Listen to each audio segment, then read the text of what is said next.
लाल सुखाड़िया विश्वविद्यालय में राजनीतिक सरगर्मियां थमने का नाम नहीं ले रही है। पहले कुलपति और विधि महाविद्यालय के डीन आनंद पालीवाल का मामला चर्चा में रहा, तो अब आर्ट्स कॉलेज की डीन दर्शन शास्त्र प्रोफेसर सुधा चौधरी पर सीधे सीधे किसान आंदोलन में शामिल होने के आरोप लगे हैं। यह आरोप अखिल भारतीय विद्यार्थी परिषद ने लगाए हैं। इन आरोपों के बाद शनिवार को अखिल भारतीय विद्यार्थी परिषद की ओर से विश्वविद्यालय के प्रशासनिक भवन के बाहर प्रोफेसर सुधा चौधरी के खिलाफ विरोध प्रदर्शन किया और सरकार से प्रोफेसर सुधा चौधरी के खिलाफ कार्यवाही करने की मांग उठाई।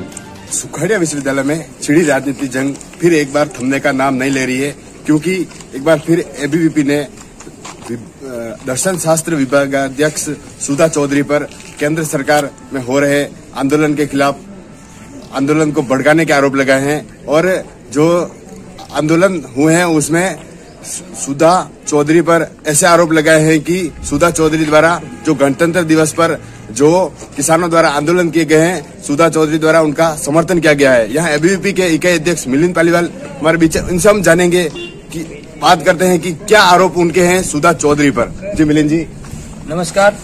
मिलिंद पालीवाल, इकाई अध्यक्ष मोहनलाल सुखाड़िया विश्वविद्यालय। अखिल भारतीय विद्यार्थी परिषद का युवा और अखिल भारतीय विद्यार्थी परिषद का कार्यकर्ता आज यही मांग लेकर आया सरकार से कि जो प्रोफेसर सुधा जी चौधरी हैं और कुलपति अमेरिका सिंह जी, इन दोनों पे सरकार एक कमेटी बिठाकर जांच करें, चाहे 370 हो या सीएए हो।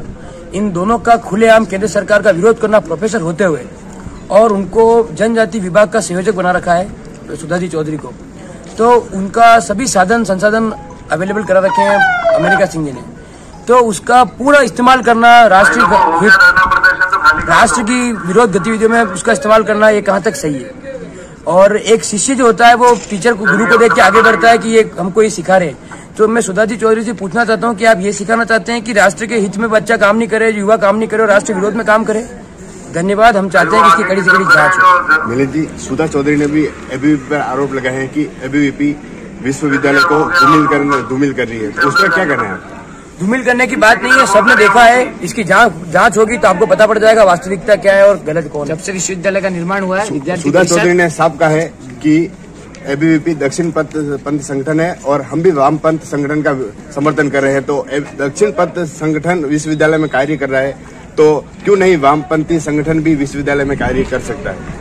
हम हमेशा राष्ट्र हित की बात करते हैं, हम वामपंथियों के हित में बात नहीं करते हैं, राष्ट्र हित की बात करते हैं। युवाओं के, हम स्टूडेंट के बीच में रहते हैं और जो स्टूडेंट को भ्रमित करेगा उसके खिलाफ हम कड़ा से कड़ा आंदोलन करेंगे। जी भाई साहब। जयेश जोशी, प्रांत विश्वविद्यालय संयोजक, चित्तौड़ प्रांत अखिल भारतीय विद्यार्थी परिषद। आज जिस तरीके का गणतंत्र दिवस पर पूरे देश भर में जिस तरीके से तिरंगे का अपमान वहां पर हुआ और उसके बाद में विश्वविद्यालय के संसाधनों का उपयोग करते हुए यहाँ से भी जो यहाँ की प्रोफेसर है, प्रोफेसर सुधा चौधरी जी ने यहाँ से लोगों को वहाँ पर भेजा, तो विद्यार्थी परिषद ये मांग करती है कि इन लोगों को ने वहाँ पर जाकर किस तरीके का कृत्य किया और इस पूरे घटनाक्रम में यहाँ से भेजे गए लोगों में और यहाँ के लोगों की क्या भूमिका रही, इसके लिए विद्यार्थी परिषद मांग करता है। आने वाले समय में विद्यार्थी परिषद महामहिम राज्यपाल से भी मिलेगा और देश के शिक्षा मंत्री से मिलकर विश्वविद्यालय के कुलपति द्वारा जिस तरीके का कृत्य, राष्ट्र विरोधी कृत्य विश्वविद्यालय में करवाकर और ये एक गलत कार्य किया जा रहा है, उसका विद्यार्थी परिषद निंदा करती है। और आने वाले समय में हम विद्यार्थी परिषद की पूरी इकाई यहाँ पर बहुत ही उग्र आंदोलन करेगी। पूरे चित्तौड़ प्रांत में इसका उग्र आंदोलन होगा, जिसकी संपूर्ण जिम्मेदारी विश्वविद्यालय प्रशासन की सहित एक सरकार की भी होगी। इस तरीके का घटनाक्रम होना और जो यहाँ के प्रोफेसर हैं, चाहे सीए का हो, चाहे 370 का विरोध हो, किसी भी तरीके के विरोध का खुलकर केंद्र सरकार के कानूनों का जिस तरीके के विरोध करना, कहीं न कहीं मैं समझता हूँ कि राष्ट्र विरोधी गतिविधियों को यहाँ पर पनपने देने जैसा है। तो हम यही मांग करते हैं कि इन जो भी प्रोफेसर हैं इनके खिलाफ जल्द से जल्द कार्रवाई हो, उन पे जांच हो कि वास्तव में किस तरीके की भूमिका गणतंत्र दिवस पर जो हुई उसके घटना को लेकर इनकी थी। यही मांग विद्यार्थी परिषद करती है। तो एबीवीपी ने सुधा चौधरी पर सीए और एनआरसी को लेकर भी कहा है कि इसमें भी सुधा चौधरी ने इसका समर्थन किया और जो किसान आंदोलन कर रहे थे उसका भी सुधा चौधरी ने समर्थन किया है। तो एबीवीपी ने विरोध प्रदर्शन करते हुए यहाँ जांच की मांग उठाई है और कुलपति और सुधा चौधरी के खिलाफ कार्रवाई करने की मांग करी है। एटीएन